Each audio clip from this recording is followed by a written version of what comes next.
Hey boys, welcome back to some more Canberra Raiders Rugby League Live 4 Season 2020 Career Mode. It's going to be round 4 of our second season here, taking on the Newcastle Knights, where we've hit a little bit of a purple patch. We'd love to continue the trend.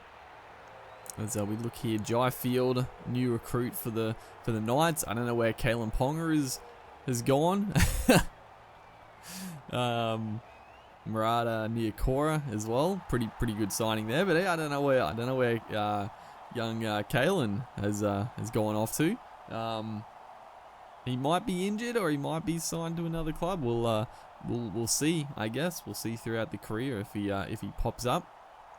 But probably, honestly, as a game sense, it's probably good for us that Kalen is not at the back here as we get proceedings underway. Josh Papali, the stalwart for us, taking the first hit up, is great play there from Theo Farges. Gets the pass, it's forward. Are you joking, ref? What is that? That was like a meter backwards.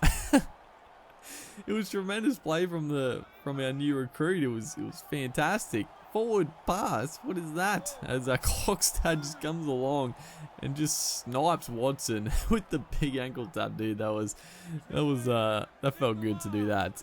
But I don't know how that was called forward. That's mind-boggling to me. It was great play. As the Knights get a little attacking kick here.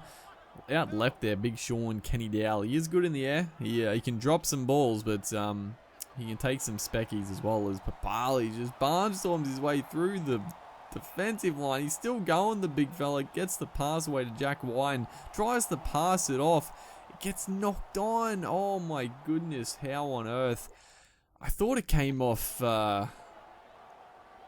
Papali just absolutely monstered his way through. Jack Wine backing up. I was trying to link up with the man on the outside, but Papali just sort of got in the way. Unfortunately, it did come off his arm, so fair enough call. Fair enough. Bit of a bomb try, but Papali, once again, I mean, season 1, he was probably our, he was our most consistent forward. We had some fantastic players, but Papali was outstanding.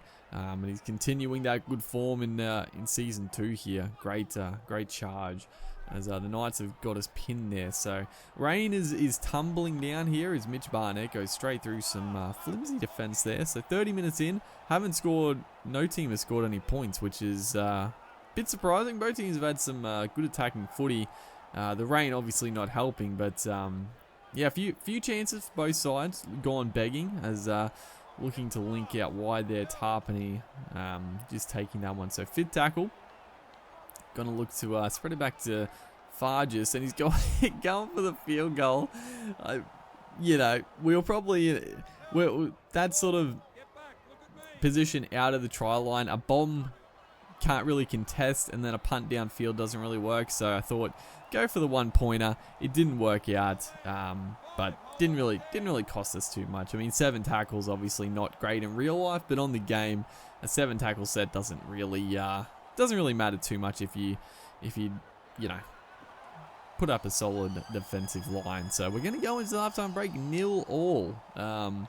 Not a boring half of footy though. We have made quite a few errors, but definitely some chances gone begging. Hopefully we can rectify that in this second stanza. Unfortunately, Croker's through the gap, but he passes one too often onto Nathan Ross, the flyer.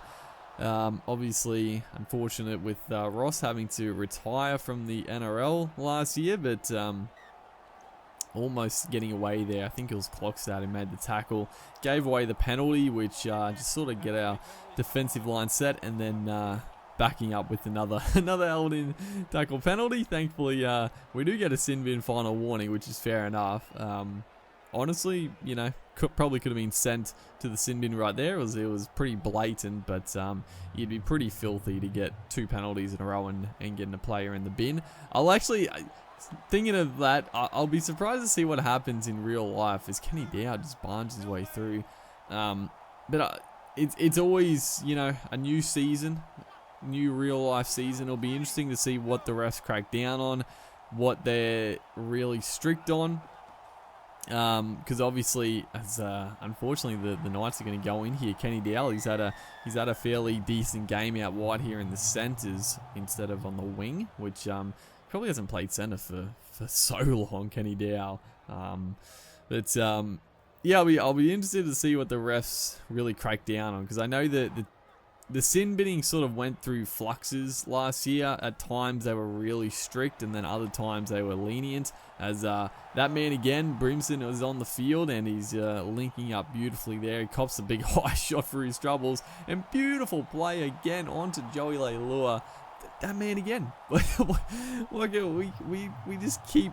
It keeps happening, so we keep talking about it. But Brimson comes on, he just creates out of the dummy half the speed, the acceleration, gets him one-on-one with Joey Leilua and scores. Beautiful try as Croker with a tough kick, but a beautiful breeze to swing this left to right, and that is a fantastic kick, 6 apiece. So it's great to hit back so early in proceedings, as Tarpany, straight off the kickoff, gets a bust, gets it onto Brimson, looking to link up.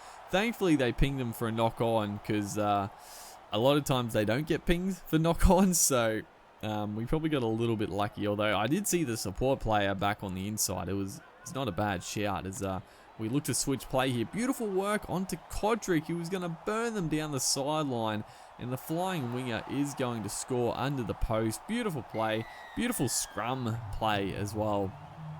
I love trying different things off the scrum, and that one in particular, that's a bit of a specialty for us lately. I've liked the old switcher play back to the left hand side. Croker is very skillful, so it works pretty darn well. As Brimson puts in the kick, beautiful ball onto Joe Tarpany to score back to back. We've just gone bang bang bang, and the Knights just are just left in rabbles here. It's been a tremendous fight back, and I mean, what can you say? It's been set up by our absolute X factor on the bench.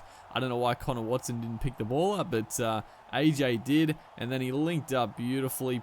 Could have maybe scored himself, but unselfishly drew in a couple of players. Beautiful ball onto Tarpany, scores, and that's an 18-6 lead now. Fantastic. We were looking in big trouble for a moment there. Is Croker onto Kodrick down the sideline, trying to get it back in. It's going to get knocked on, or knocked down from the Knights, so we should get a scrum feed. Beautiful play. This left side has just been an absolute killer for the Knights at the back end of this game. We're tearing them to absolute shreds. As we're not going to try the switch play. I thought we could go straight through with Clockstad. He's actually had a pretty quiet game for his lofty standards. As unfortunately, a bit of a shocker there. Just trying a little bit too much and turning over possession pretty cheaply. As we do the scrum feed here. Beautiful ball from Clockstad onto Croker. Oh, that is a beautiful try. Another fantastic try. Scrum play.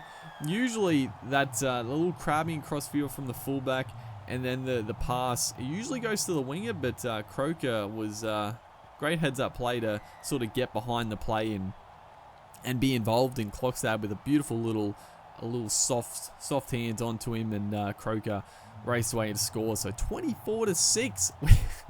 We were losing 6-0 like 50 odd minutes into this game. We've just turned it completely around with Brimson, Croker.